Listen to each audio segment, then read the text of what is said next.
Good afternoon, good morning, or good evening, whenever you see this. This is Scott Churchson, Rob Stats, Obie Spencer, and JD Walker, and this is the Sports Den. Welcome to Spangler Sports World Network on Zingo TV, channel 250.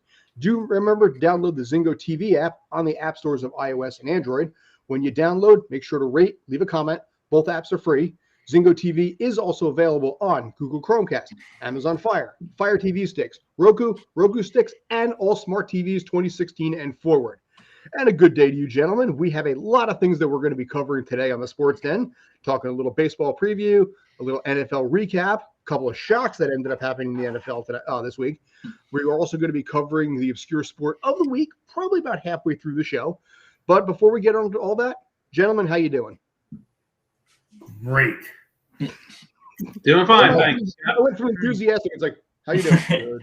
I think we were all waiting to see who went first. I'm good. All right. It's one of those overcast pick one. long days here. Yeah, that's what we should use during our first 3 minutes behind the scenes before the show starts. Is just figure out who's going to answer Scott first on how you doing today. Eeny, meeny, miny, me. All right. Anyway, back to me in this case.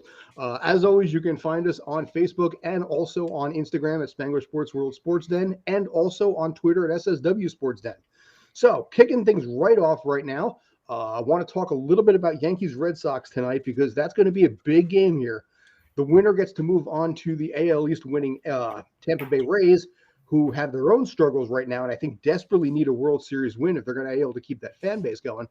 But let's start this off. Obie, let's start off with you in this case.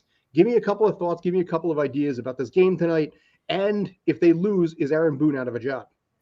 Look, this game is great. It's all Cole. All Cole, all day, all you want. I mean, that's what this game comes down to. Right now, I'm going to go a little further. The Yankees are this year, this season, and especially right now, they are a 3-person team, Cole pitching and Judge and Stanton. Let me get this right. Stanton and Judge have combined since the middle of August. Both guys have OPSs over 1,000. These two guys have put the team on their back. They're both healthy.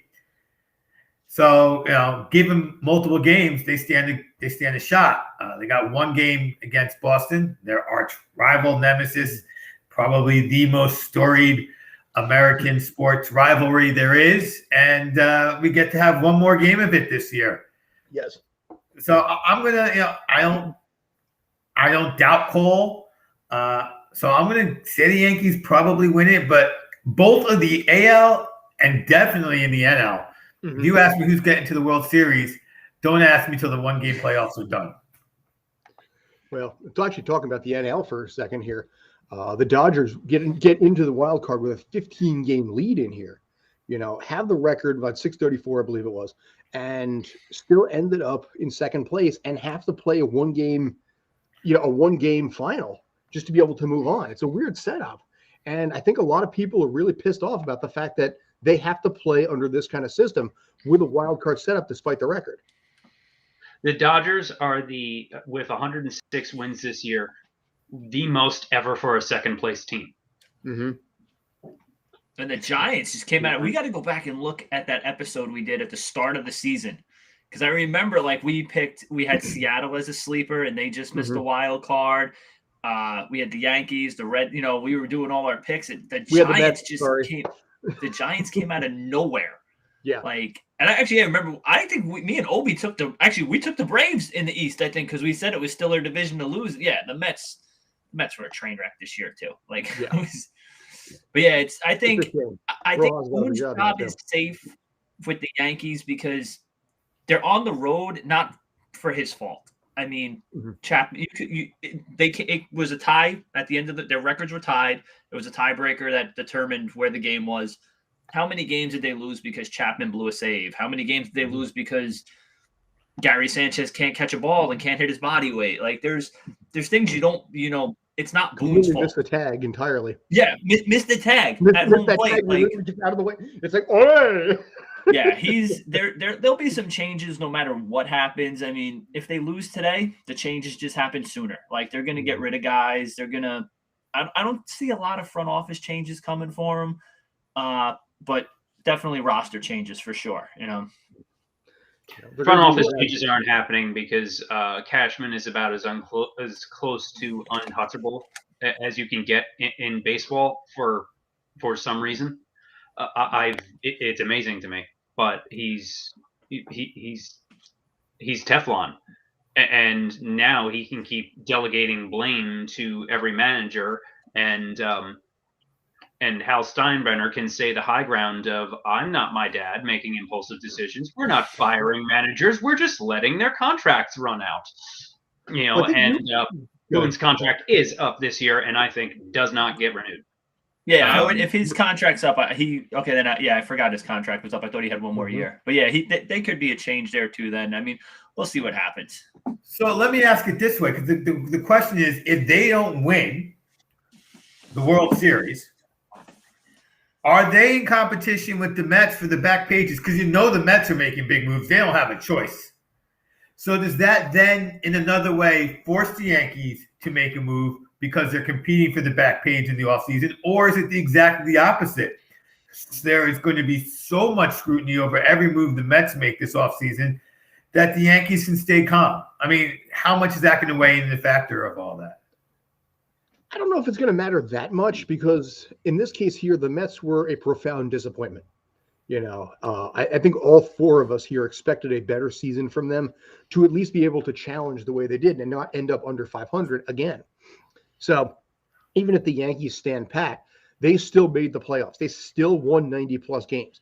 So they would monopolize the back pages based on that part alone, regardless of, I think, what happens tonight. Now, again, if they lose tonight, I think Aaron Boone's out of a job.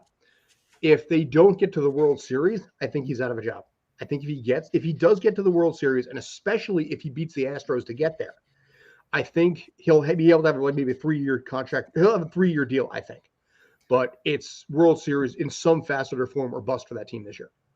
I think it depends on who's available. And one thing they've been talking about is who are you going to get to replace him? Like they say, Cashman, he's an analytics guy. A lot of people think, all right, you're going to get rid of Boone. You're just going to get Boone 2.0. You're just going to get the next analytics-driven manager. Who's it going to be? And it's not, you need somebody else. Everybody's like, oh, Buck Showalter. I've heard Joe Madden's name thrown around. I've heard other guys on other teams that I'm like, you're getting them from another team? Like, okay. It'll be that's the trend. It's not just the Yankees, though. That's the trend. It's everybody. Is to get a cheap analytics robot of a manager. The front office is the one with the actual power. That's why they let Girardi go. Girardi was. Everybody talks about Girardi like he was this kind of dinosaur, but he was a bit of an analytics guy too. Everybody's been dumping on him for his binder of bullpen matchups for years. Yet the real reason was because he wasn't winning World Series or even getting to the World Series anymore.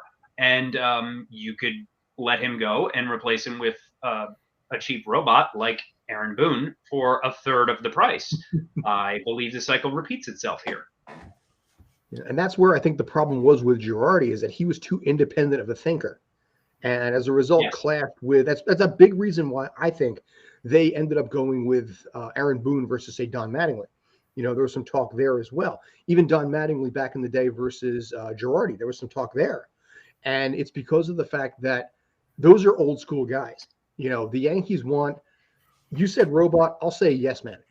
Where it's somebody who can work in tandem with and not necessarily be an independent thought with upper management. Joe Torre was phenomenal with that way, where he would fight when he had to, but he worked in line with everybody. And they're looking for that, but younger. Somebody who, like I said, is in his mid-40s and can maybe relate a little bit. I would love to see Buck Showalter come back. I just don't see it happening. I don't think it does. So I have a major issue with these teams who are trying to get the robot, as you're saying, JD. I don't mind a team that's going to get a analytical manager who's going to understand the GM's vision and then work it. But if you're too closely aligned, there's a problem in that. In sports, the GM's job, although it is to win games, and we talk about this all the time in football, it's to get people in the seats. Manager's job is to win games. And the real problem in the situation you're describing is that the GM's not trying to make money. He's trying to win games. And that's going to be a problem for your team somewhere else down the line, because the GM is focusing on the day-to-day minutia of the games if you just have a robot managing. And the other thing about every coach manager there is in every sport, if they don't go by the book, that's when they get questioned.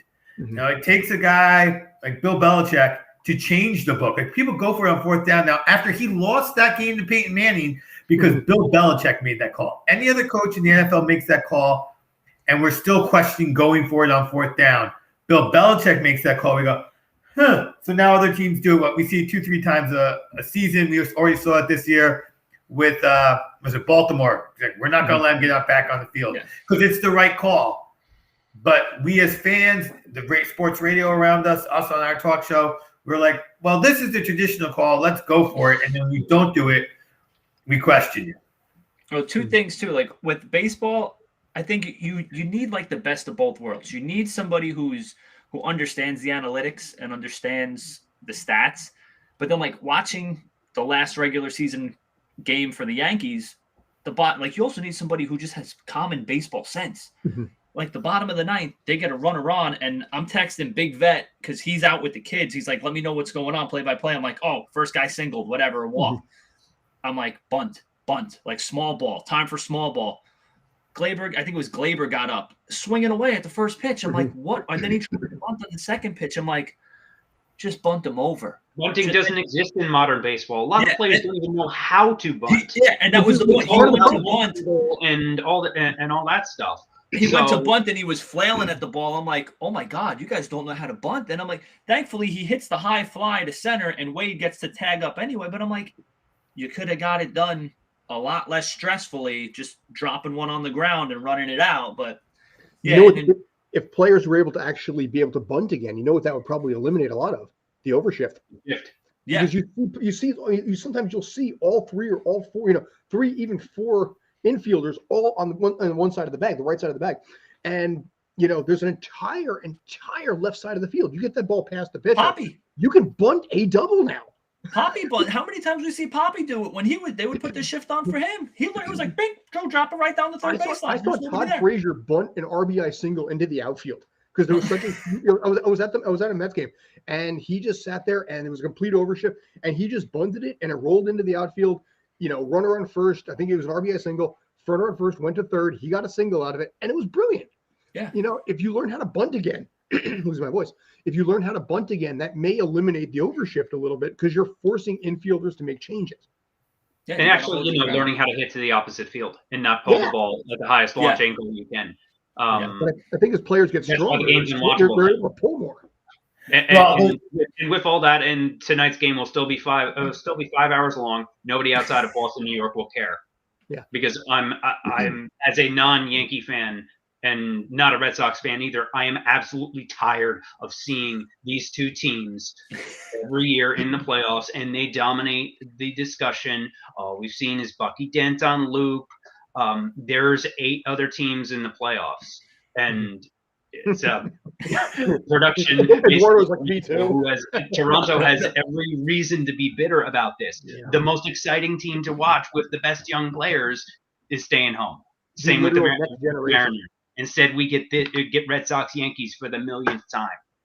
But Red Sox Yankees is good for TV ratings and money. Yes. And as I said before, the story of baseball is the story of the Yankees. Like it or not, MLB story is the story of the Yankees. There's so much vested in having that team in the playoffs.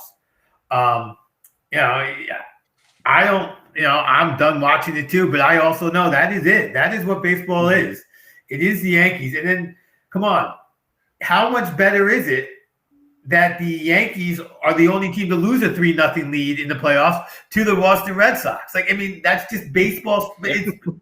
Had that been San Diego and the Dodgers, even if it was this year when we all thought they were going to be it still would not hold like it does with it being the Yankees and the Red Sox. Yankees are so important to the game. They are the history of the game. 10 of the 20 best players, if not a higher percentage of all time, are Yankees. The game's about the Yankees.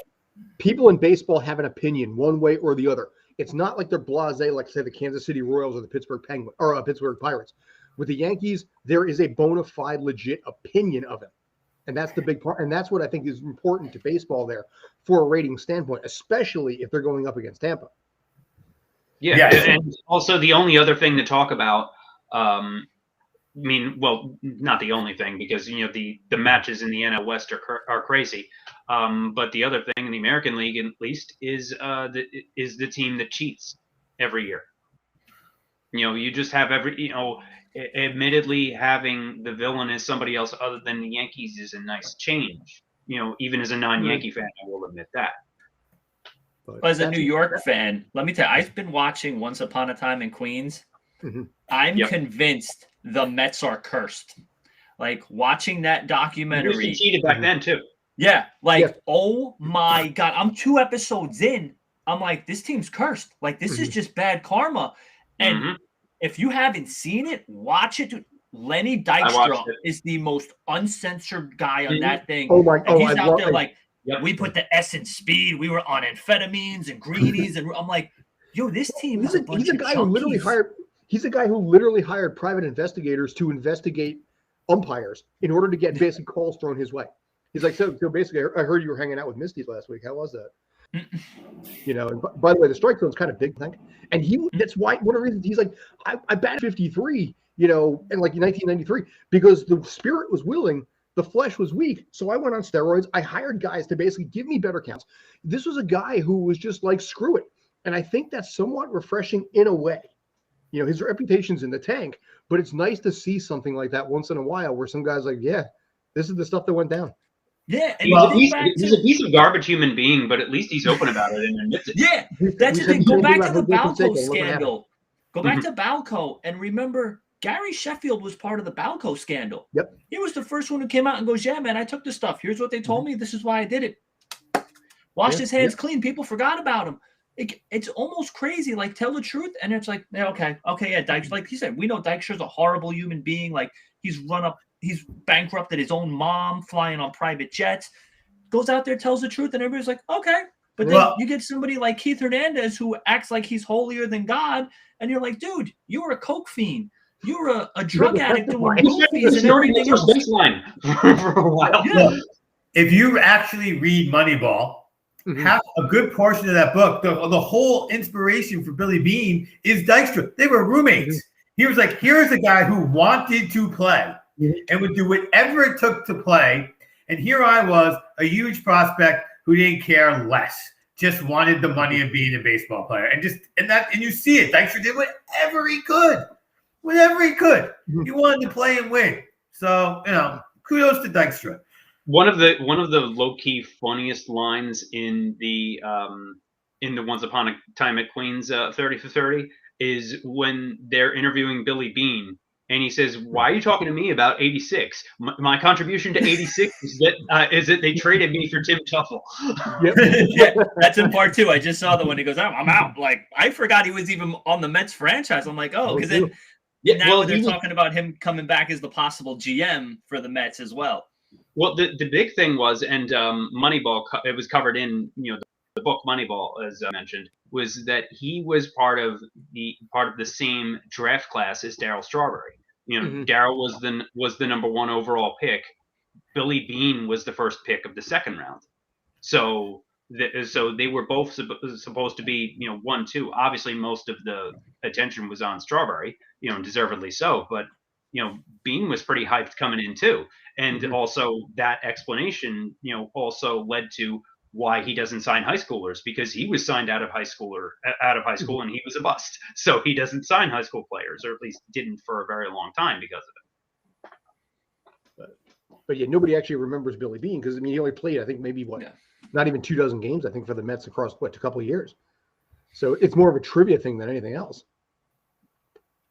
We have to remember that next time we play trivia, Scott's going to try to slip that in on us. The answer is Billy Beane. Billy Beane.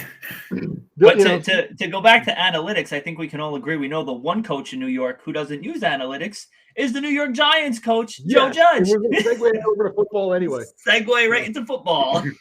Yes, and you know what? This is about the time I wanted to switch over to that anyway, so thank you for the segue. I didn't have to do the work on it. Yes, big week in NFL, week 4. We are now down to only one undefeated team. So basically, once that team loses, Miami can once again, the 72 Dolphins can once again break out the champagne bottles, as they have done for literally 50 years now at this point. especially with the 17-game schedule. It's tougher now. But the Giants won, the Jets won. And I didn't expect it. I don't think anybody expected it. This is the first time, and this is pathetic, but this is the first time both teams have won in the same weekend since December 22nd, 2019. Wow. Yeah, it's been a bad run for these two teams here. I went back literally through the schedule all the way through to find the last time. Well, I'll give credit to Craig Carton because he called it Friday afternoon. He was like, they're both winning, and he laid it out. Like, he's like, listen, here's why the Jets are going to win. Tennessee's got nobody to throw to. Julio's out, AJ's out, and almost like to a T, when you watch that game, Derrick Henry's running out of gas early. We're in week 4. Like, I was watching the end of that game, and he was getting taken down, not just tackled one-on-one, but knocked backwards. Like, this is King Henry, and they were hitting him. I'm like, he's out of gas. Like, they've worn him out already this year. And then with the Giants, the great point he made was right before they go off the air, he goes, name the top 5 skill players on the Saints this year. He's like, it's not Drew Brees. It's not Mike Thomas. It's not Emmanuel Sanders. It's not Jared Cook. One of them isn't Latavius Murray. And he said, this is not the same Saints offense that you saw the last couple of years that lit it up. And I think they got lucky in week 1, but I think the Giants exposed the Saints for who they really are. And I think a lot of people wrote them off too. And with the one thing I took from the Giant game that I think was extremely overlooked, especially at the end, was Saquon got his pop back. Like, all of a sudden he had that swagger and he was moving the pile and he wasn't necessarily running. Like, he seemed like he started to get comfortable on that knee, whereas the first 3 weeks he was kind of tiptoeing and dancing and getting pushed around. So we'll see if it carries over or if it was just a little bit of an adrenaline rush after a big play touchdown that he got. Well, part of the problem with that team has always been the offensive line. So Daniel Jones, I don't know what the stats are now, but coming into that game against the Saints, Daniel Jones has a 67% completion percentage inside the pocket, but only 33% outside of it. So if he doesn't have to scramble, unless he chooses to, unless, as a running quarterback, but if he doesn't have to scramble, his statistics are much, much better. They protected him on Sunday, and that allowed him, and of course Saquon as well, to be able to work the offense the way they wanted to. I mean, Daniel Jones had career numbers the other night, and it was an impressive run. Yeah, so let's stop talking about 2 bad teams that won. And let's look at what's going on in the AFC West. All right. I mean, because that is right. Because you said only one more team has to lose, and the reality is that team is the Denver Broncos, which is Arizona, which is the NFC West, which is what I said. I'm sorry. I'm going to go back to the AFC West though, because that's what interests me. You got Kansas City, who is not in first place with only 2 wins. You have Justin Herbert looking the eye test. He is killing it. I was amazed on week 1 when I watched him, amazed in week 4. We know that the Raiders are probably what in the old days we'd call a 9-7 team, but that's a good enough team to cause trouble in the division. And if Steady Teddy can play, Denver's not a bad team either. So with KC still looking good when they're playing well, they're behind the 8 ball to Kansas City and the Raiders, and they got, a tough division. So I think that's going to be awesome to watch all season. And you said, one team's going to lose and then they're going to pop the cork. Who expects them to go 6-0 in their own division with Arizona? That division is not going. So, yeah, there's already 4 weeks in and no feel of a team going undefeated. I think that's pretty incredible. That is surprising. The AFC West is legit. I actually looked at Denver's schedule. Like Obie said, if Bridgewater can stay healthy, the problem is nobody on that team can stay healthy. They're all dropping like flies. But a healthy Denver team easily 9-6 or not. I'm sorry, it would be 9-8, 9-8, maybe 10-7. But yeah, Bridgewater's questionable this week, coming off a concussion.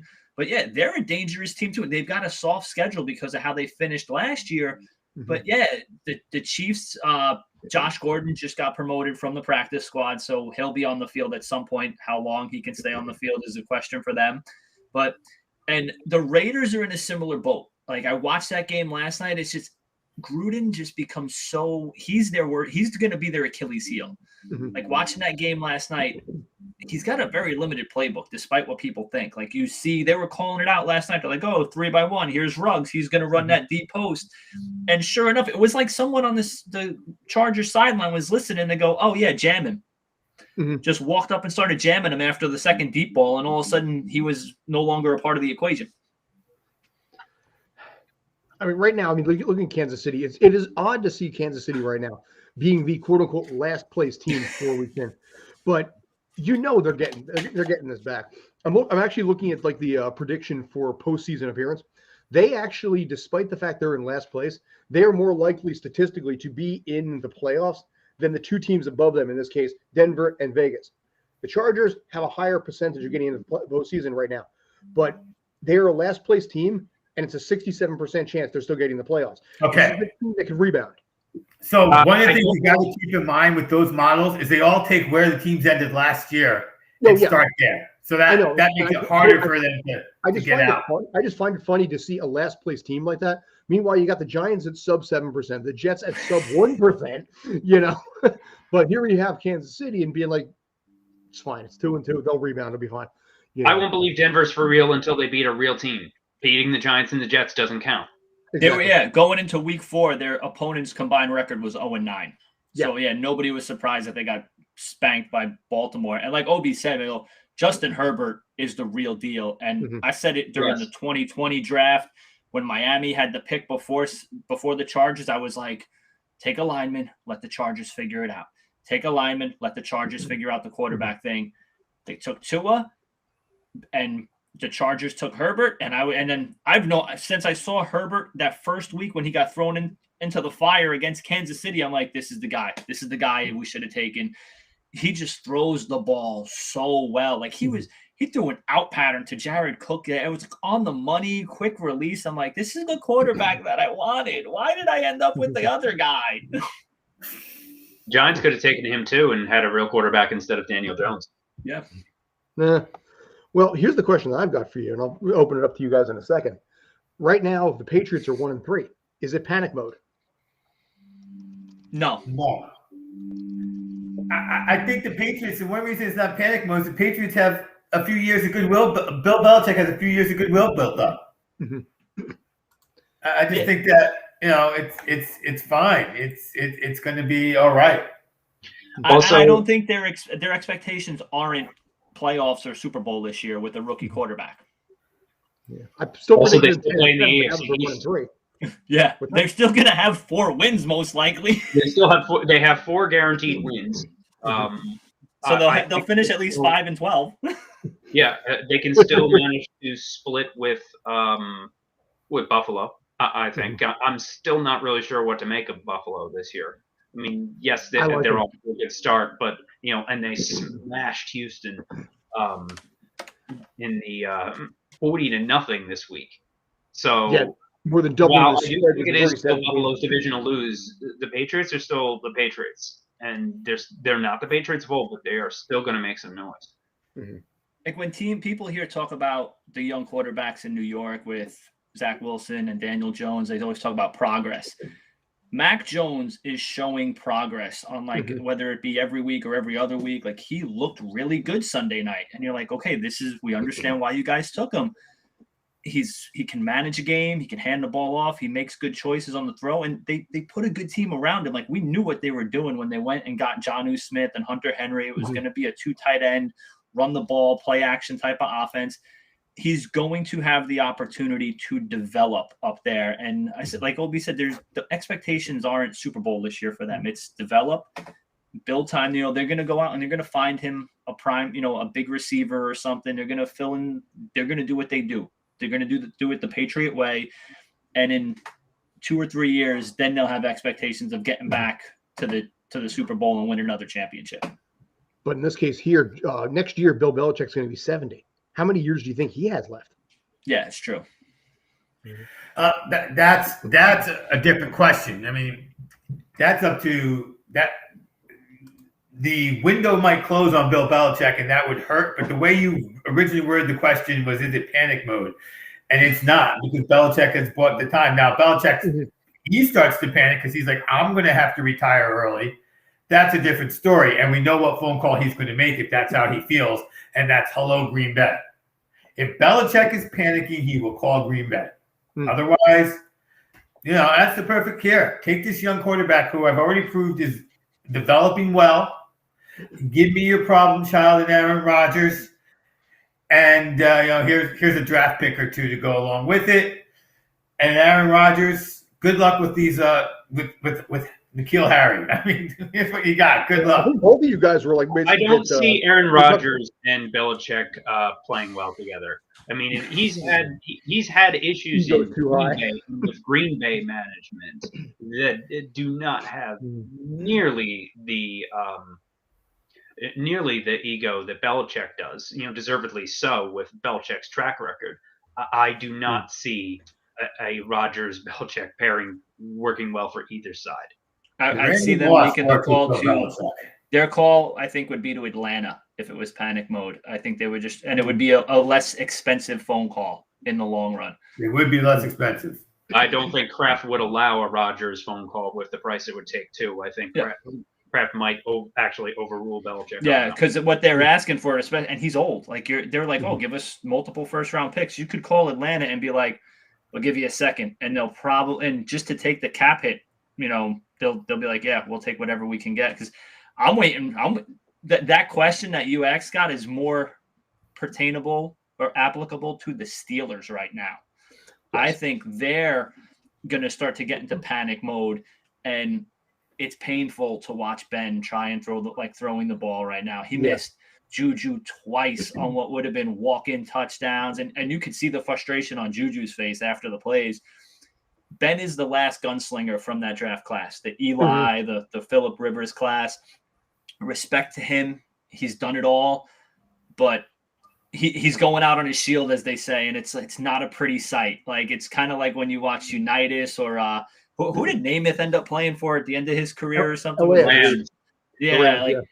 It's just not. I mean, at least he's with the Steelers, but it's painful, and they have no line. Like you just back there, you're a sitting duck. It's like, I've actually just because the Jets and Giants both played Atlanta, or the Jets are playing them this week, but I got to watch the other Atlanta game the week before, and Matt Ryan still got some zip on it. I'm like, he would be an upgrade for them, and I think it's just that if he's willing to restructure his contract, they can ship him out, and he can have a shot at winning another championship somewhere else.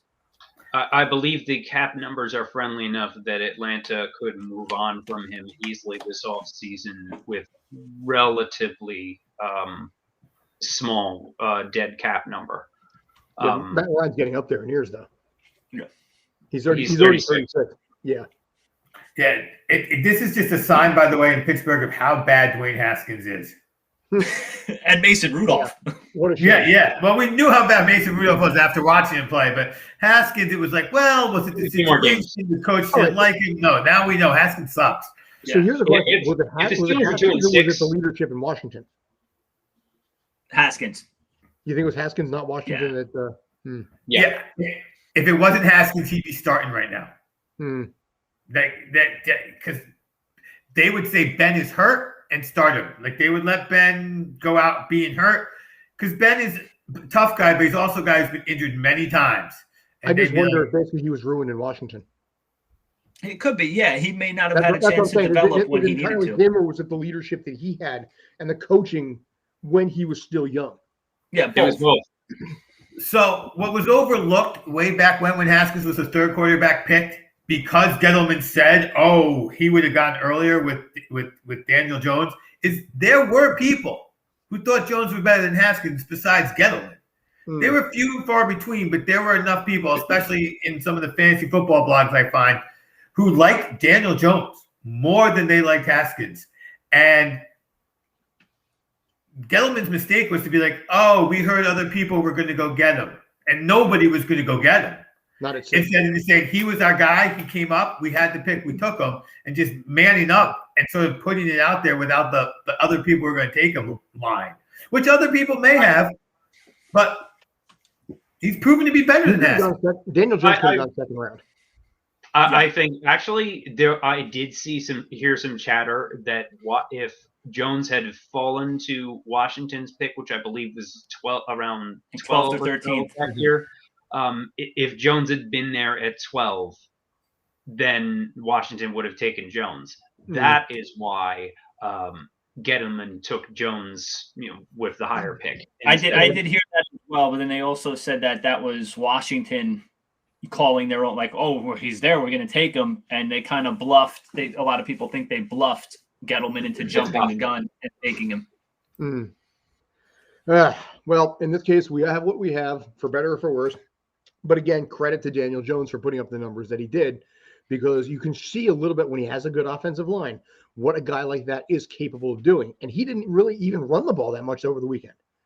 So, but like you said, where you just talked about his out-of-pocket completion percentage is drastically low. Yeah. And then all the fans complain, why doesn't Jason Garrett move the pocket and have him roll out in RPOs? Well, that's why. He throws for 33%. And I think another thing that benefited the Giants this week was the rash of injuries. Golden Tate just did an interview like 2 weeks ago, and he called Joe Judge out. He goes, yeah, he's a good coach, but he's too obsessed with conditioning, man. Like he has people running around every day. He goes, and that's where you get all these soft tissue injuries like the hammies and the groins and everything.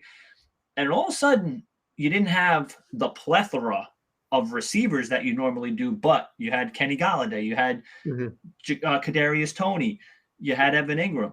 You had a bunch of guys that he could get into a rhythm with, and he started to connect with it, as opposed to like, okay, just swapping guys in and out every couple of plays and you're not getting into a rhythm. And it's almost like addition by subtraction. Like, okay, here's our starting lineup. Go out there and gel. And when Darius Slayton and Shepard come back, maybe you don't throw them back in the mix right away. Maybe you stay with Toney and Galladay and whoever, maybe you throw one of them on the outside, depending on who else is out there. So, but there's a lot of things to consider. I'm not on the train. Like some of the Giant fans are like, we're back. I'm like, you're still, like Scott said this. He goes, you are what your record says you are. You're 1-3. Like, you got the Cowboys coming up next. I think that the Jets may be the first team to win back-to-back games. They may actually end up winning just as many games out of the country as they do in the country this year. So yeah, they got London this weekend. Speaking of the Cowboys, like, are they for real? As an Eagle fan, Hurts sucks. I'm sorry, sucks. He sucks. He sucks. And one article I read said, by the way, tell me how you feel here. Hurts is so bad. Imagine how bad that means Wentz is. But I digress. Dak doesn't. Dak is a very good quarterback. I mean, the Cowboys with a healthy Dak going to walk away with the East. I mean, that's what it looks like from where I'm sitting. Yeah, I think so. Yeah, he stays healthy. And watching him that one game a couple weeks ago, they talked about how I'm playing smarter. I'm not taking hits. He's like in Russell Wilson mode when he gets out the pocket. He's just going down and sliding, and he's healthy. They're easily winning 10 or 11 games this year, I think. Tony Pollard looks like a monster behind Zeke. Like they just got this two-headed. They may have this. I mean, Pollard and Zeke is like Chubb and Hunt up in Cleveland, man. It's like Dak doesn't have to throw the ball 30 times. He can hand the ball off 40 times a game. Yeah. So, all right. So we actually have about a little under 20 minutes left, maybe 15 to 17 minutes left. It is now 4:38. Find us always on Facebook and also on Instagram at Spangler Sports World Sports Den, and also at SSW Sports Den on Twitter. Now, at this point, it's time to roll over to the obscure sport of the week. I'm going to try something right here. I'm going to see if this works. Eduardo, if you can pull that up and run that would be fantastic. This is the International World Championship for Snail Racing. It has been around since the 1960s. We are, in this case, back once again to the UK. Bollocks, the videos. Can we actually shrink that so we can actually get it all five of us in the same size? So, we got Team Use Slime Bolt. So right now, it's pretty simple. It's a small little radius. It's actually a very tiny little space. These guys actually start off, their radius is typically 13 to 14 inches. The number is painted on the shells or possibly a little sticker on there.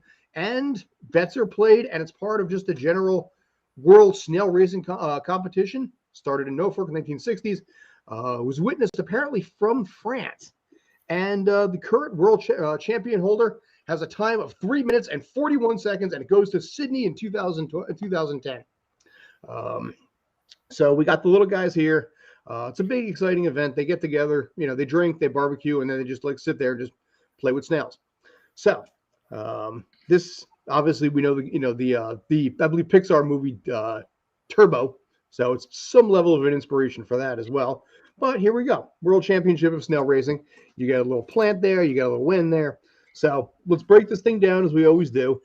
Talking, as always, about playability or purity, watchability, badassery, oddity, and the whole shebang. So, Obie, you can close that out. It's fine. Thanks, man. Sorry, Eduardo, whatever your name is. Sorry. I'm closing it. Nothing's happening. Yeah, it's fine. Yeah, you can close that out. In this case, I will go with Obie to start this. What are your thoughts? Give me some ideas. Give me some ratings if you got them. So I'm going to go with a B because it's just odd and weird to even create a sport out of something that's going to be so, spoiler alert, unwatchable and unenjoyable. But like you said, there was a Pixar movie about it, and just getting animals to do racing in itself is kind of normal, and they still even have frog jumping. So only a B on oddity. Obscurity, I'm going to go with full on A because I really can't believe it's the real thing. Like, I didn't think it'd be real. Mm-hmm. Playability, enjoyability, D. I don't want to train a snail. I don't want to buy snails. I don't want to catch snails. Nothing. Watchability. I literally fell asleep while you were describing the sport to us. Like, you see me not out there. Full on F. And badassery. Not badass. That's snails. Yeah. F. Hey. I want to have an animal sport again. So, and if you want to call it that, yeah, I'm kind of in the same boat here. Oddity, obscurity, I got to give it an A. You'd never think about one of the slowest moving creatures on the planet in a race, so to speak. Playability, probably give it a B because you know what? You get a snail, you put it in the circle and see what it does. Watchability, yeah, D-. I think if you're at the event, and you're with a bunch of people having fun, sharing a few laughs, sharing a few drinks, I think you could have a lot of fun with something like that. But watching it in a video like this, it's like, yeah, not really a thing. And badassery, it's not. It's a bunch of snails, basically moving forward. Let's get excited about that one. So that's an F.5. All right, JD. I'll give it a B+ for oddity. I mean, it's an interesting novelty, but we've seen some weirder ones. A for obscurity, not something I would think of to do. Although Pixar, Turbo is an underrated Pixar movie. I will say that. Playability C-, because snails are a pain to cultivate, and I don't want to deal with any of that. Much like Obie said, D for watchability. The only reason it's not an F is because it might be fun if you're there and you're drinking while watching it. And yeah, big fat F for badassery. Oh, by the way, Obie, how does this rank as far as like your racing competitions and everything? Or is it does not even exist? The fifth racing is indeed a category, and the fifth one in racing is hobby horsing, if you recall that. And I'm putting this below hobby horsing. Do that? Oh my god! I actually thought we didn't do that. We did. We covered that. I think it was in like a medley of things we did. Yeah, sure. Yeah. And I think in the original. I'm building. So. All right, Rob. Yeah, I'll give it. I'm in the same boat as a lot of you guys. Oddity, obscurity, gave it a C. I'd actually seen this, I think, at a sporting event or something one time. Like they did it at halftime or whatever. They had a couple of them just trying to race straight ahead.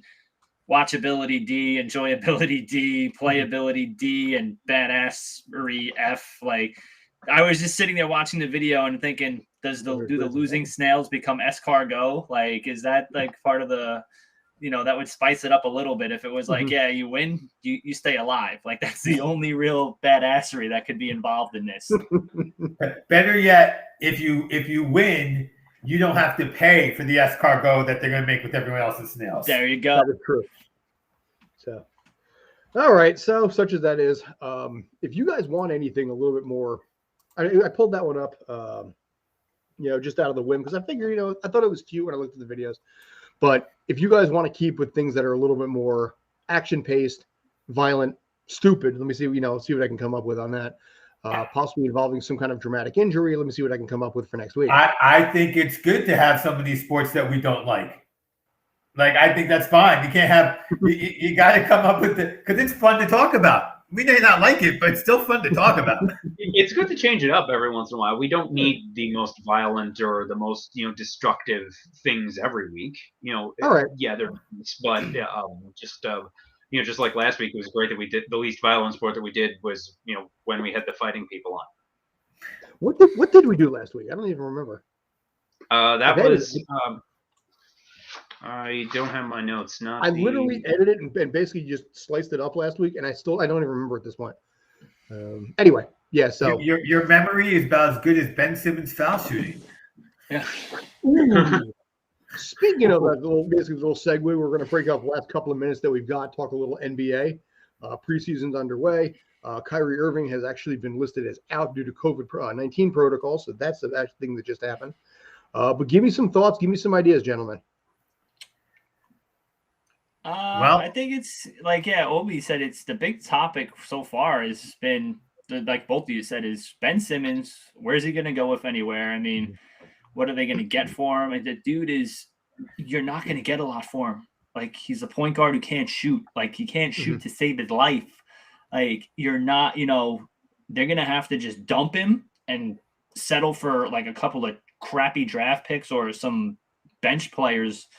And Kyrie, and who's the other one? Is it Wiggins out in Golden State? Like, you got guys who. What?